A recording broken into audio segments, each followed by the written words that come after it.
AP ప్రజలు YS జగన్కు ప్రతిపక్ష హోదా కూడా ఇవ్వకూడదని నిర్ణయించారని మంత్రి పయ్యవుల కేశవ్ అన్నారు. అధికార పార్టీగా తాము హుందాగానే వ్యవహరించి మంత్రులతో పాటు ప్రమాణం చేయించామన్నారు.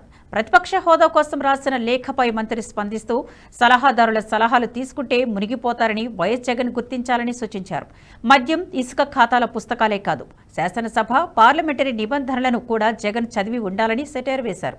10% సభ్యులు లేకుండా ప్రతిపక్ష హోదా ఎలా వస్తుందని ప్రశ్నించారు మంత్రి పయ్యవుల కేశవ్. ఎవరికి ఇవ్వాలనే దాని మీద మొదటి స్పీకర్ గారు నిబంధనలు పెట్టారు. ఈ రోజుకి కూడా ఆ డైరెక్టివ్స్ భారతదేశంలో ఉన్న ప్రతి శాసనసభ కూడా ఫాలో అవుతుంది. ఏం దాంట్లో 3-4 ఉన్నాయి.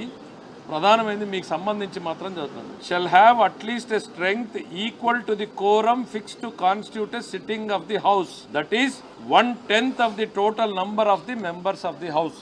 సభ జరపడానికి కోరం ఎంత కావడానికి ఎంతమంది ఉండాలో అంతమంది ఉన్నప్పుడు మాత్రమే ప్రతిపక్ష హోదా ఇవ్వాలి అని.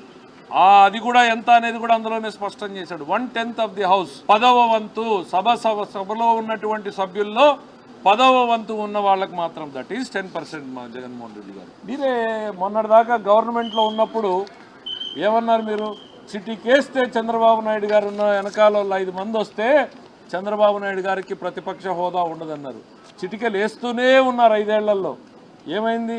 చంద్రబాబు నాయుడు గారు వెనకాల ఉన్న సభ్యులు మీ వెనకాల వచ్చారా? హోదాలు పోయినాయా?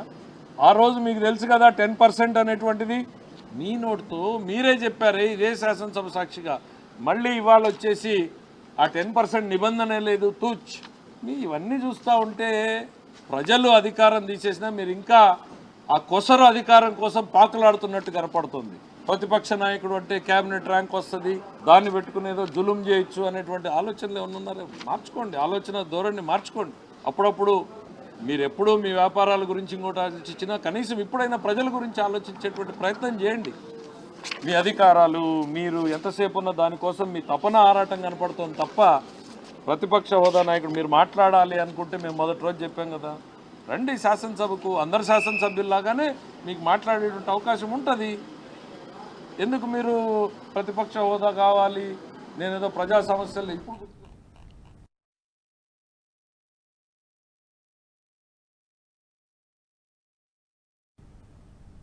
ఈ వీడియో మీకు నచ్చినట్టయితే లైక్ చేయండి, 10 మందికి షేర్ చేయండి. అలాగే కామెంట్ల రూపంలో మీ అభిప్రాయాలను మాతో పంచుకోండి. Nationalist hub group of channels ను సబ్స్క్రైబ్ చేసుకుని తెలుగునాట జాతీయవాద జర్నలిజాన్ని ప్రోత్సహించండి. ఈ వీడియో కింద ఉన్న బెల్ ఐకాన్ పై క్లిక్ చేయడం మర్చిపోవద్దు.